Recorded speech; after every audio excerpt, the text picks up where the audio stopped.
Hi, Sam Roberts here from Roberts Geospatial. Today I want to look at the Gaza Strip. So the recording date is the 12th of March 2025. The war in Gaza started on the 7th of October 2023, and as of January of 2025 there was a ceasefire which is still effectively in place, and there's been prisoner and hostage exchanges. But that ceasefire now looks as though it's very fragile, and everyone sort of wants to know what's going to happen from now onwards. President Trump described Gaza as a demolition site where virtually every building is down. He said that America would be responsible for dismantling all of the dangerous unexploded bombs and other weapons on the site, or before it would get rid of the destroyed buildings and level it out.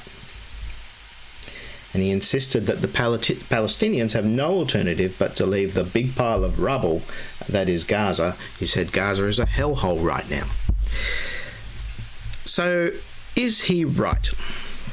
So, if you go looking for some information on this, you'll find articles like this, for example. So this is on France 24, Gaza's destruction in numbers, from a while ago, well before the end of fighting. 170,000 buildings damaged or destroyed, 69% of the buildings damaged or destroyed. You'll also see that mirrored at UNOSAT. But the source of this information is UNOSAT. So these are UN agencies. And UNOSAT actually have a Gaza building damage assessment website where you can see a map of the building damage that they've assessed. So if you zoom in, for example, you get a little dot on every building, and if it's red then it's been destroyed, and if it's yellow it's only moderate damage, etc. And you've got this indication of how many buildings have destroyed, and this is current up to the 1st of December 2024, which I guess is near to the end of the Israeli campaign up until the ceasefire. So, who do you trust for this sort of information? Do you trust the Israelis to give you good data? Do you trust the Palestinians? Do you trust Donald Trump? Do you trust the UN? Do you trust the media? I mean, in the media, the only pictures that you see of Gaza are of total destruction. So I wanted to take a look at this myself, and I'm going to do that with my software. So go to robertsgeospatial.com.au and you'll find links to my software. So products we'll be using today: ProRaster Scientific. And here's the ProRaster Scientific webpage, and you can purchase ProRaster Scientific from the Microsoft Store. So bring that up, and you can download and install it from the store and pay for it through the store.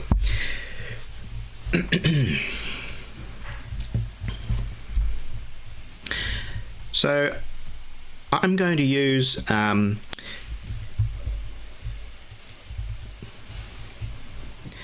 so to do this analysis, UNOSAT used high resolution satellite aerial imagery. So we're talking about well view data, which would be like 0.3 meter resolution, 30 centimeter resolution data. To do the analysis with ProRaster Scientific, I'm going to use free Sentinel2 data, which has a resolution at best of 10 meters. Right at the outset, I would say to you that that is not sufficiently high resolution data, and so we're not going to get a definitive answer.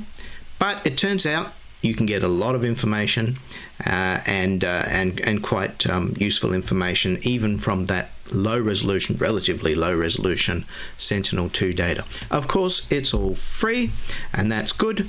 Unlike well-view data, which of course costs you money, and the UN would have paid for it, and of course you're paying for the UN.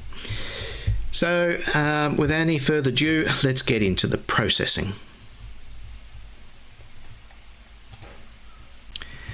Firstly, let me just take you through what we're going to do. So I'm going to go to the Copernicus data browser and I'm going to download some Sentinel-2 Earth observation imagery. This is 10-meter multispectral satellite imagery and free to obtain. And you can obtain as much as you want from that source. Then we're going to import those tiles into a scene database in ProRaster. Now, ProRaster does not duplicate the data when it imports it, so these scene databases are very light, and it uses virtual rasters to apply all processing to that scene data. So in other words, we're always working from the original data that we'll download from Sentinel-2, and we're going to apply chains of processing operations to that data in order to get the kind of results that you're seeing on screen on the right-hand side. So we're going to create a scene sequence from 2020 to 2025 and take a look at the Gaza Strip as it changes over time. Then we're going to take two particular scenes from 2023 and 2025, one being prior to the October 7th attack, and then 2025 being during the ceasefire, and we're going to make detailed comparisons of those two different time points. So we're going to create a clipping polygon for Gaza, and I'll show you how to do that quite easily on screen. Of course, you can also download polygons from other sources. Then we're going to try to build a mask, a raster mask that contains only the building infrastructure in the Gaza Strip, so that we can do an area analysis of just the buildings. So I start by trying to do that by looking at a vegetation index called NDVI. So I accumulate the data over a 5-year period, and I keep all the pixels that have the maximum vegetation index, so that over time any areas that have vegetation are retained, and so we can build a mask that differentiates between vegetation and bare earth or buildings. So we give that a try, and then a second method is to create a building mask from OpenStreetMaps and from various WMS mapping sources. So if you zoom into Google Maps, for example, at a high level of zoom, you'll see building footprints, and it is possible to use that data using a data conditioning filter, and I'll show you how to do that. Then we start building our processing product. We create our scene sequence. From that, we clip to remove clouds and water. We clip to remove everything outside of the Gaza Strip, and then we compute the perceived lightness. So this is basically a conversion from color to grayscale, and then we look at the difference between perceived lightness before the war and after the war, on the assumption that where buildings have been destroyed or damaged, there will be a change in the lightness of those buildings in the imagery. We then use a calculator expression to just retain the significant differences, and then we compute statistics to compute the damaged area.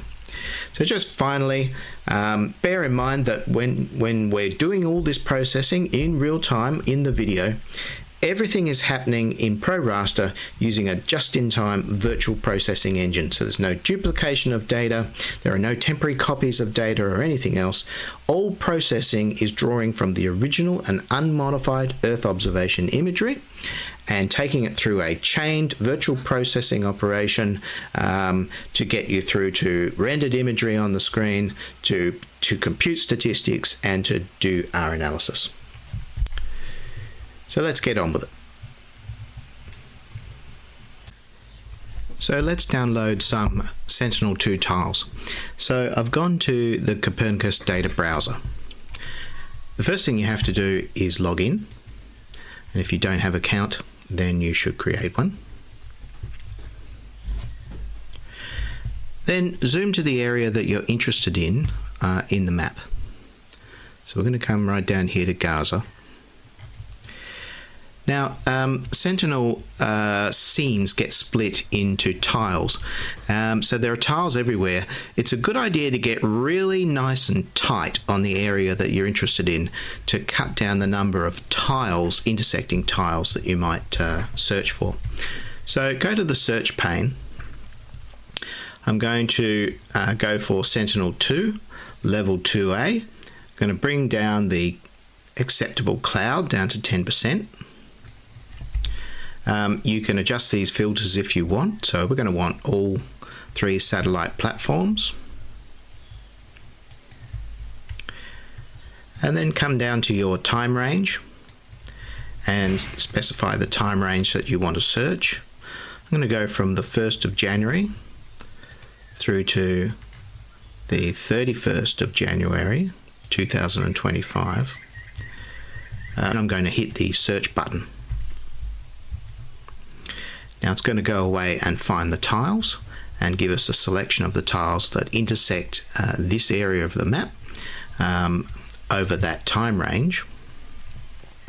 And it's come back with one tile, so let's look at the information on that tile. It looks pretty cloud free, and you can see the cloud cover here is very, very small. So we're going to use that tile and just simply download it.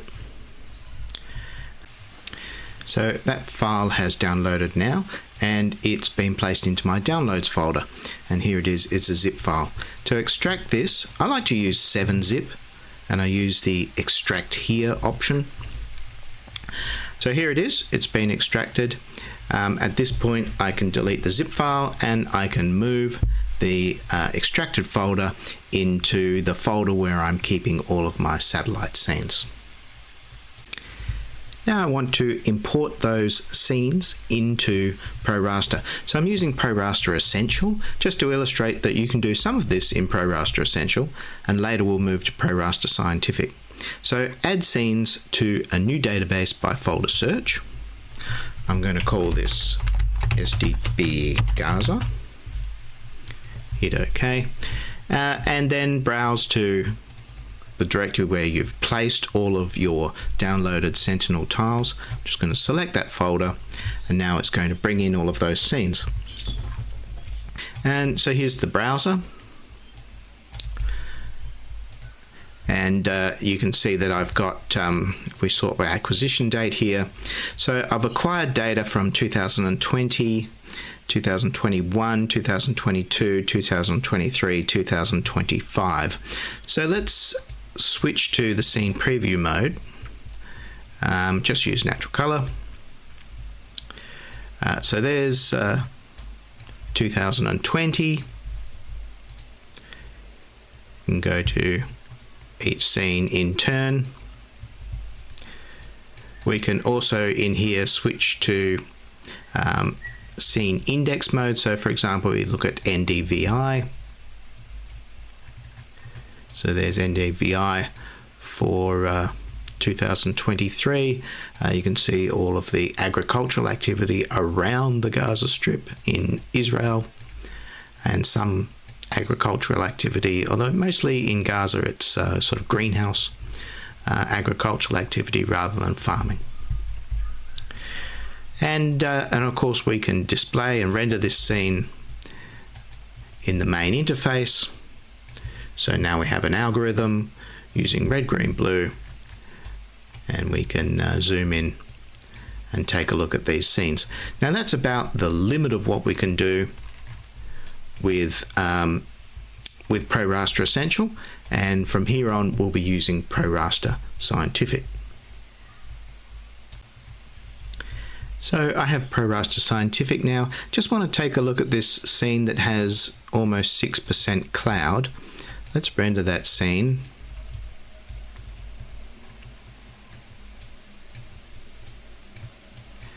And you can see that the cloud is running through here. If we mask the scene by land clear, you can see that these are the areas that are affected by cloud, and it goes right through the middle of the strip. So I'm going to reject that scene. I'm not going to use that particular scene. So we come back to our scene database browser, right click on this, and I'm going to set quality tag unusable for that scene. So as a first step, let's create a sequence of scenes so we can then step through the scenes year by year and see how things change over the Gaza Strip. So I'll select my scenes, right click and go create a scene sequence product. I'm going to need a new product database. I'm going to call this Gaza. And here's my scene sequence created for me. So let's display this. We'll just use natural color. And if we come to our time control panel, we have a number of settings here from the beginning of time, which is 2020 through to 2025. So let's zoom in on the area that we're interested in, the Gaza Strip. And let's do some swapping. Our swap target will be time, and we'll just flip. And we'll just wait for that to render each of the time points individually, and then we can swap through them. So a bit hard to read, but that's 2020, 2021, sorry, 2021 going this way, 2022, 2023 prior to the war, 2025 after the war. So prior to the war, after the war, prior to the war, after the war. And you can see already that we can see major changes in the brightness of these areas through here, for example, through here, up in here, and up in here in particular, through here, where it appears that there's been a significant destruction from the military campaign. And outside in Israel, you can see that most of the area around Gaza Strip is cropping land. Now, let's just create a scene sequence for the two time points that we're interested in primarily, and that's from 2023 to 2025 after the war. So create a scene sequence product, put that into there. So here's our scene sequence.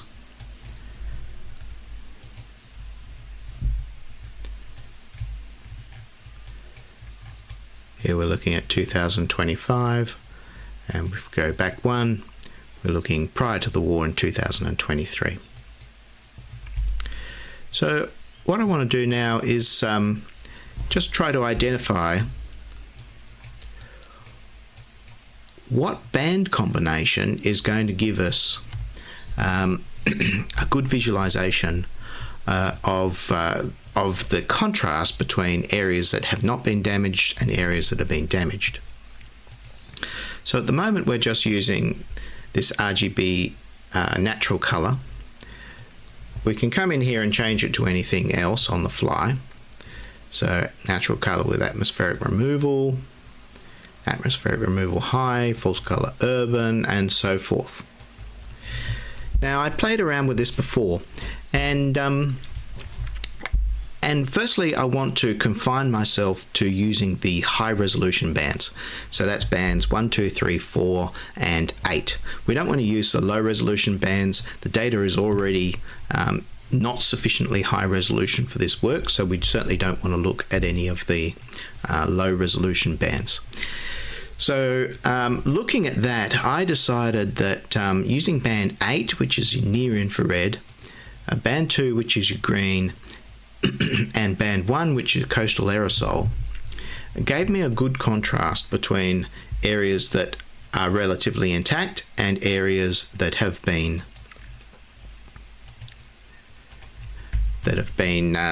hit by military action. So if we flip between them, so this is prior and then after, prior, after, and you can see that there's a fairly good contrast between areas that have been damaged or destroyed. So now I want to start to clip out the areas that I'm not interested in. So firstly, I want a polygon for the Gaza Strip. You can create one quite easily. So if we just display one of our scenes, zoom to the area that we're interested in, and then just do an area computation. Now that allows you to draw a polygon. I'm just going to do it very, very roughly. And there's my polygon. And now I can go save, and into here I'll just write rough Gaza poly. And that will save that polygon. I can use it for clipping. So for example, I can now go into the mask, hit mask by polygon, choose rough Gaza poly and enable it, and now my scene is clipped to that polygon. Now in fact I made one before which is more accurate and follows the border a bit better. The next thing I want to do is identify where we have buildings and where we don't. And my first idea was to use the vegetation index to map where we've got vegetation and to assume that where we don't have vegetation, then we have built up buildings and so forth. And of course, vegetation changes from year to year. So what I want to do is accumulate the maximum NDVI index, the vegetation index, over those years. So to do that, I'm going to create a new product. Firstly, before I start, I need to know the tile that we're working with. So I'll just copy the tile ID to the clipboard. Now I'm going to create a product sequence wizard. So I'm going to create a new one, and I'm going to call it Gaza maximum NDVI. NDVI, you always get that back to front. I'm going to put it into that. I'm going to source my scenes from the Gaza scene database. We're using Sentinel2, that all looks fine. I need to put in the tile ID, which I copied to the clipboard before. And I want a composited scene sequence.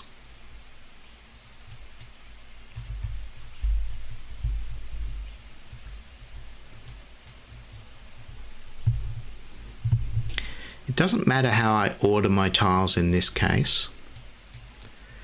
I am going to mask out all of the water, so we'll just keep the land, and that is cloud free. Then I'm going to order by computed value, and I'm going to keep the maximum value, and my computation is going to be NDVI.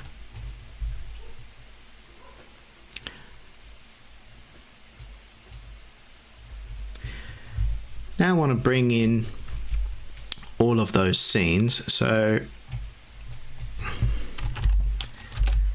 I just want one, oops,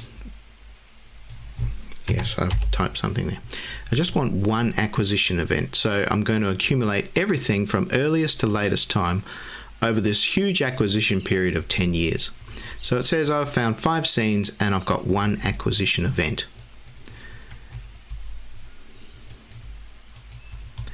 I don't think any of these things will make any difference, but we'll go next. That will go into our product database, hit finish, view the report.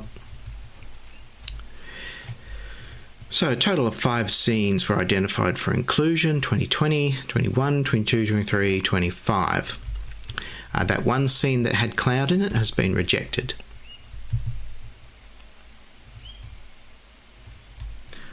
Okay, so that looks all right.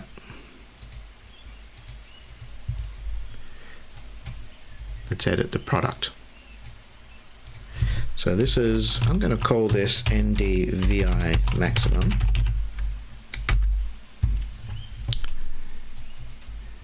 And let's now render this scene.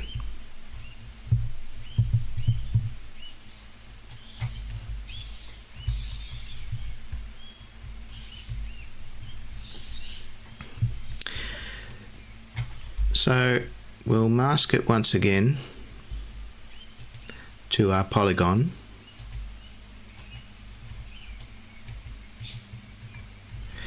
If we zoom in, so you'll see that in our time control panel we've got no time points, so we've only got so there's one data set in temporal, and you can see now that around the outside of the built up areas it's mostly green. It's just taking a while to catch up there because it has to accumulate all that data in real time.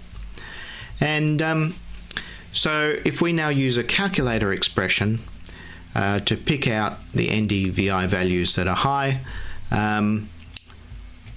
we can use that to generate a raster mask, which will take all of these green areas out of the equation. So I'm going to work from my NDVI maximum. I'm going to, but this is a multispectral data set. We still have all of our multispectral bands, so let's compute the index. Let's get the NDVI from bottom of atmosphere reflectance. Let's just display that now. There's our NDVI. Now I'm just going to use a calculator expression.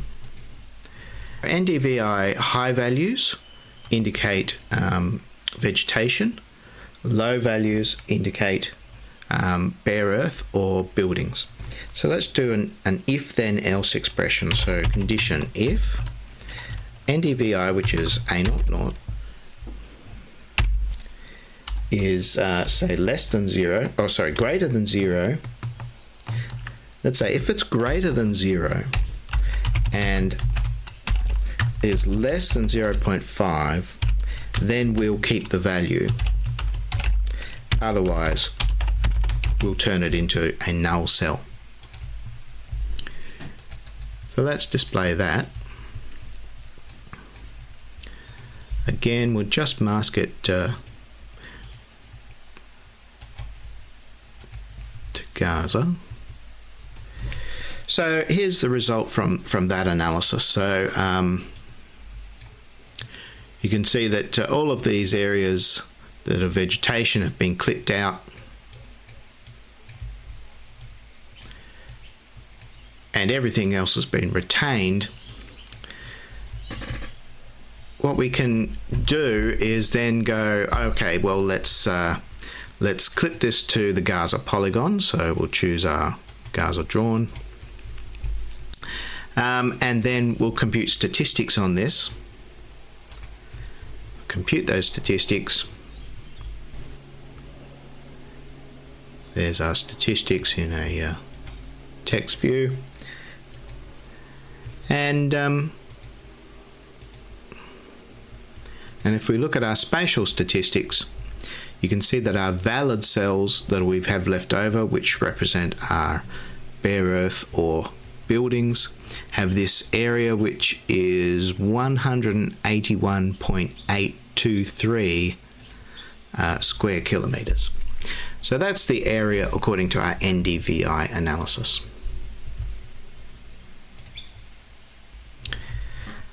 Another way that you can get the area of the buildings is to go to open source mapping. So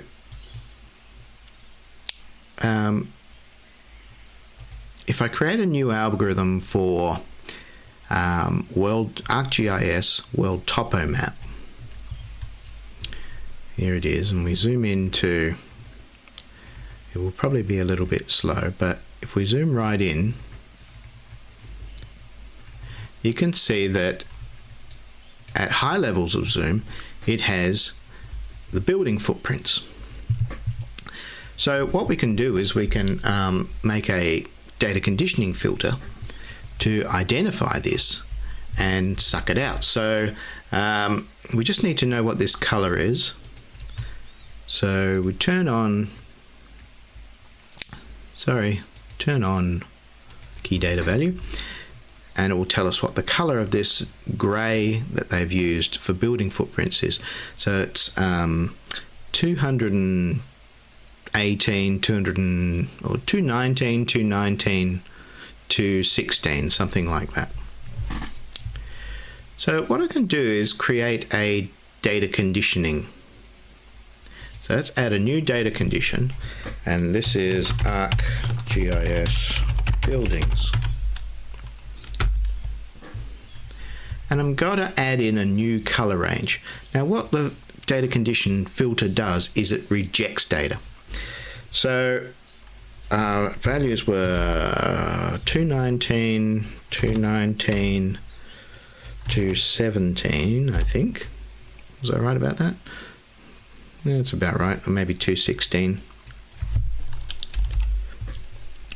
So I want to accept that color and reject all others, and you'll see that the color actually varies a little bit, so we need to put in a bit of slack.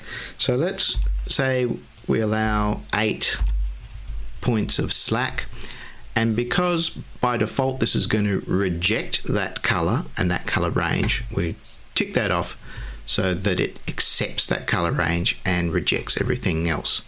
Add that into there, hit OK. We now have our data conditioning filter. So I can now select that in here, and you can see that our picture just changed. So perhaps if I go into the algorithm properties and we render invalid pixels with this horrible pink color, you can see that outside of the buildings now it's all horrible pink. That means it's null, and the buildings themselves are retained. So we can use this as a raster mask in our processing. So it's a good idea to export this out to an actual raster, because we want to target the high levels of zoom on the WMS layer, and my internet connection is quite slow. So let's turn this into a processing stream and create a raster for this thing that we're rendering here. So firstly, we want to do a data conditioning operation on the WMS layer. So I'll go to Program Data, RGE, Web Maps, ArcGIS Base Maps, World Topomap.xml. That's the raster. And then I'm going to use ArcGIS Buildings as my data conditioning resource. And I'm just going to output that to data satellite Gaza, and I'm going to world topomap conditions.NDVI. Okay, save. Hit OK. All right, so we've created let's go zoom to manually. I'm going to zoom to Gaza drawn. Right, so if we zoom in, you can see that we've got a data set which retains the buildings, and out here it's null. Now I want to export that, so now I want to clip that to a polygon. So our recent output raster was this one. I'm going to clip it to Gaza drawn, hit OK. Alright, so now we're automatically clipped, and we've got our building mask. Now we want to output this out to a actual physical raster. So let's do an export raster. Again, I can choose that one that I just created. Export. I won't change anything. Now the resolution of these rasters is very high. We can probably go up. Just for demonstrations, I'm going to go up 4 resolution levels. Hit OK. And that's now going to export that raster out to an MRR format raster.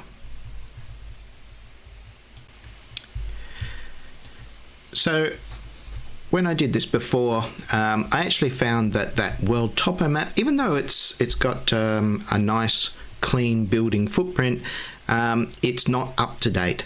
So it's actually missing a lot of the buildings that are in Gaza that have been built more recently. So I went to Google, and Google is a bit more polluted with, text and so forth at that lower resolution, which is a bit unfortunate, but the building footprints are better and more up to date. So here's the Google buildings footprint as an MRR. And you can see, so here's an example. So here's our buildings. We're picking up some little bits of road. Here's a little bit of text in the WMS layer, but overall it's pretty good. And considering that it's free to acquire this data, that's a pretty good starting point as a raster mask for your building footprints. So having generated a raster for the building footprints from Google, we can now just compute the statistics of that. So I'll just browse to that file, that one, and because it's an MRR, statistics already exist, so it didn't have to compute anything, and it just brings this up. And so if we look here at the valid sample count, the area is here, so that's 64.484 square kilometers. Right, so now I want to compute the area of buildings that have been destroyed. So let's go back to our product editor, and we'll go to the scene sequence from 2023 to 2025, so prior to the war and then after the war. So if we look at the preview, so we have 2 time points in this sequence, and of course we still have all of this tile, and we've still got all of the water and everything else. So firstly, let's mask out all the water. So I'm going to mask it to land clear pixels. Look at our preview now. You can see we've taken out the water. Next, let's clip it by polygon. So we'll go to our Gaza polygon. And if we preview that now, we've clipped it to the polygon. So we're honing in on what we want to look at. Let's render this now, and remember that I wanted to use bands 8, 3, and 1 as the RGB combination. And go to our swapping by time. Let's just take a look around.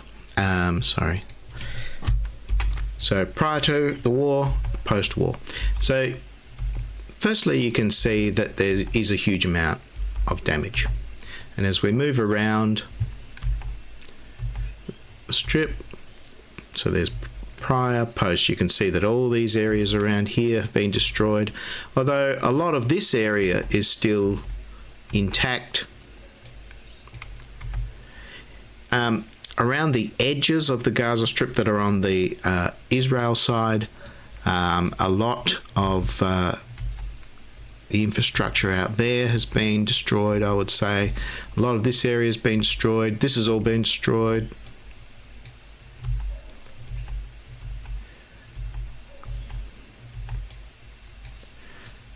Down in this southern area, there's significant amount of destruction around here, and here right on the southern border you can see that there's a huge amount of destruction, although for example this area is still kind of intact, but all around it a lot of it's been destroyed. So that's what we're looking at, and you can see that the way we're going to identify what has been destroyed and what hasn't is by looking at the change in brightness. And sometimes it goes from being dark as a building to being bright as just bare earth, and sometimes it's the other way around.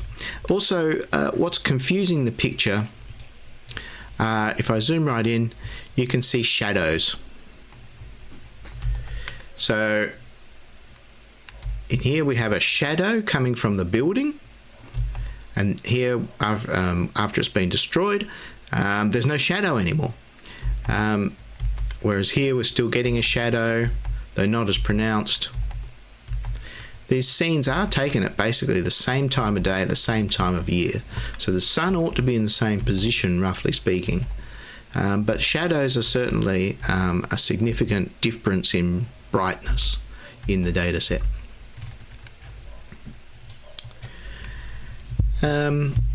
Right, so going back to our product editor.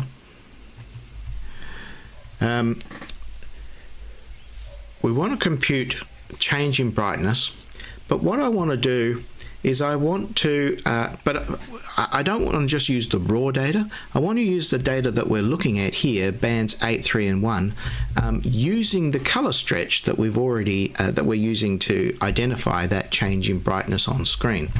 So I actually want to bake that data transform into the data. So let's create a data transform. Well, let me just hang on. Before I do that, let's just go to, say, the red component. Here's the color. So this is the data transform that we're using to display the data on screen. So it's a sigmoid lightning transform, clipping manually from 0 to 0.5, and the K value is 0.2 is 25, which is actually as a real K value, it's negative 0.25. So let's go back to our data transform editor. I had lots in here and I've deleted them all. So let's make a new transform. We'll call it Gaza color transform. We're going to want a sigmoid transform of negative 0.25. That's our K value. So that's a lightning because it's negative, and 0.25 is the percentage. Our data values were from 0 to 0.5. Hit OK. So there's our transformation. Let's now apply that to our data. So to this clipped multispectral data, I'm going to do a transform operation. And I'm going to choose the Gaza color transform that we just created.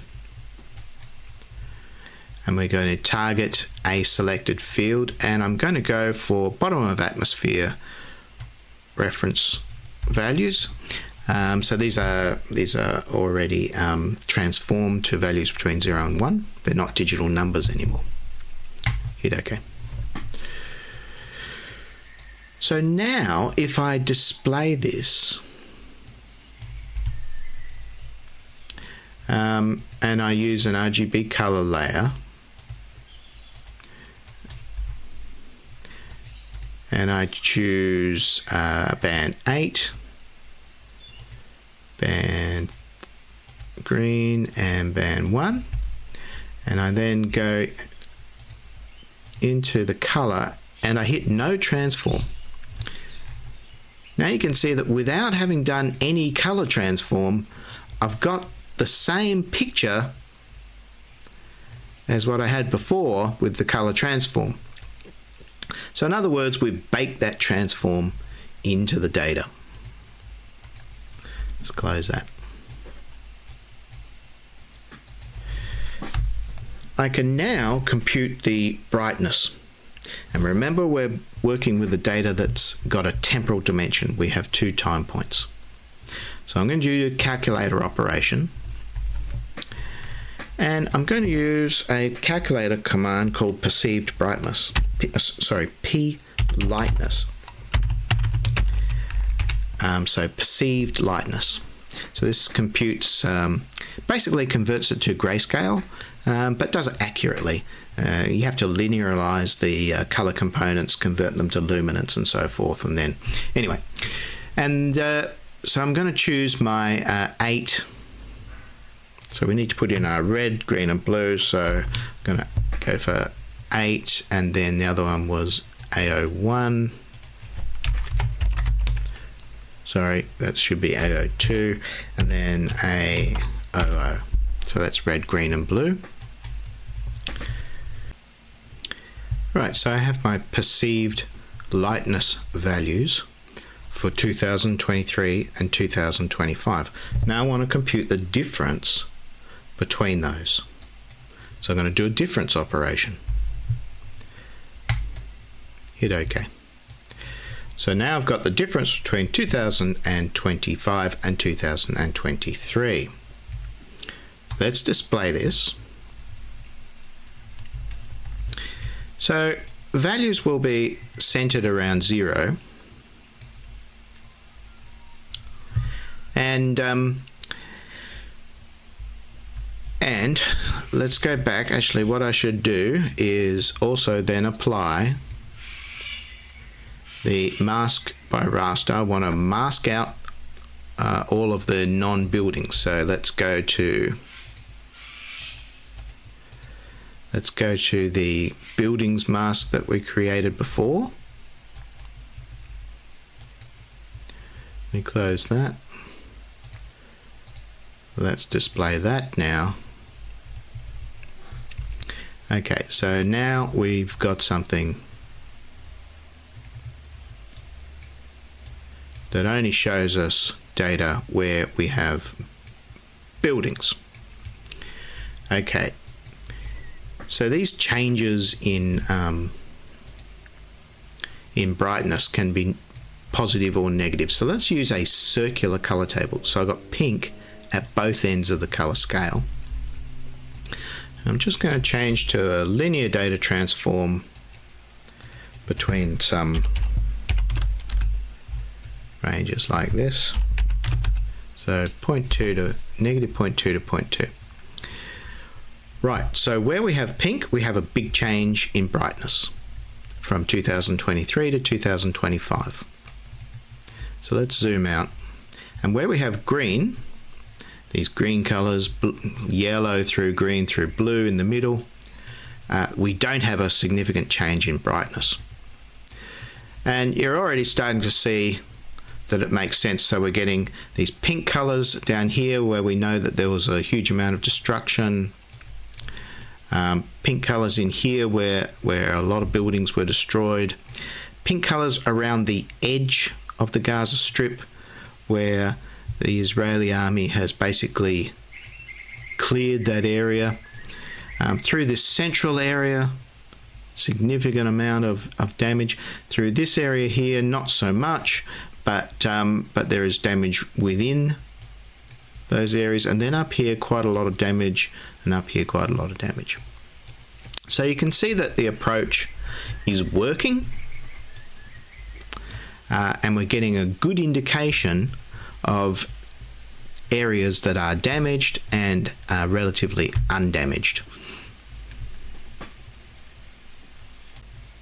So finally, let's try to compute this damaged area. So let's compute the statistics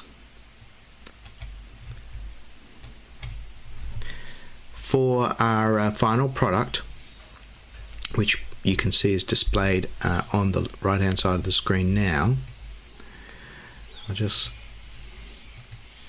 So go to our histogram.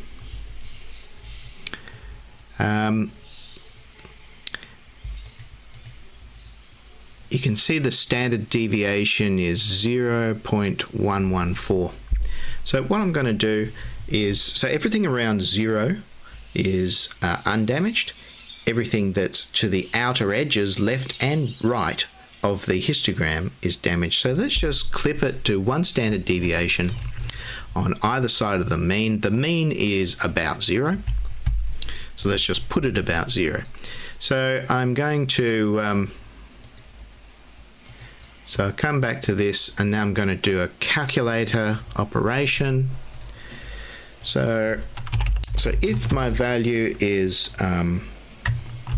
less than minus 0.114, that was a standard deviation, or it's greater than 0.114, then I'm going to keep that value, or I'm just going to put in a 1 in this case, or otherwise I'll hit null. So that's going to clip my raster to only those areas that appear to be damaged.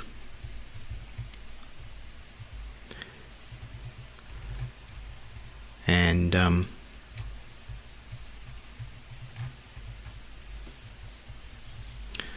if we were able to zoom in, so now we're seeing the buildings that it's identified as having been destroyed. So let's compute the statistics of this raster, and then we can get the area of the buildings that have been destroyed.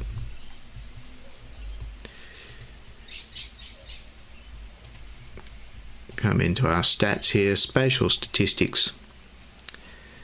So here's our area. It's 36.948 square kilometers. Our original area of our buildings was 64.484 kilometers. So 36.948 divided by 64.484. So we're getting a number there of 57% of the buildings have been destroyed. So obviously you can get any number that you want depending on what you set those clipping limits to. The question that we're trying to answer in this video was whether or not the estimate that the UN made was a reasonable estimate. Now they're up around 70%.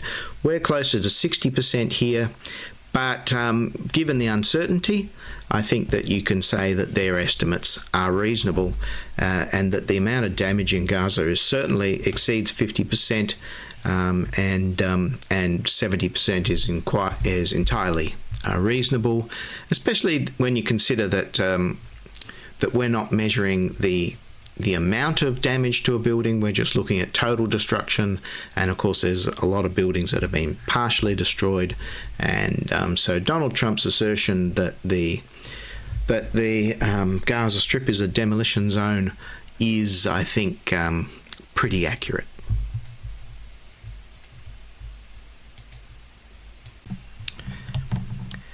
So in summary, I just have here the 2025 true color imagery with our perceived change in lightness displayed over the top, and wherever you're seeing a pink color, that's a significant change in lightness, and that represents damage to infrastructure, and where you're seeing greens and blues, not so much blues, more the greens and yellows, then that's not much change in lightness and not much change in infrastructure. And so you can see, as we proceed from the south to the northern end of the strip, of the Gaza Strip, there's significant damage. Though it's patchy, some areas have been completely destroyed. Other areas, they've taken out individual buildings within the city, for example, in this area here, and then other areas are sort of largely perhaps untouched, although not being on the ground, it's difficult to say. So our statistics were something like 60% of the building infrastructure in Gaza has been destroyed, certainly consistent with the analysis from the UN, and certainly consistent with some of the comments that US President Donald Trump made about the Gaza Strip. Of course, the reason we do this is to give you an insight into what ProRaster Scientific and what ProRaster Essential and ProRaster Premium can do. So go to my website, robertsgeospatial.com.au, to find out more, and you can go to the Microsoft Store to purchase those products, where you'll find they're very affordable. And so thanks for watching.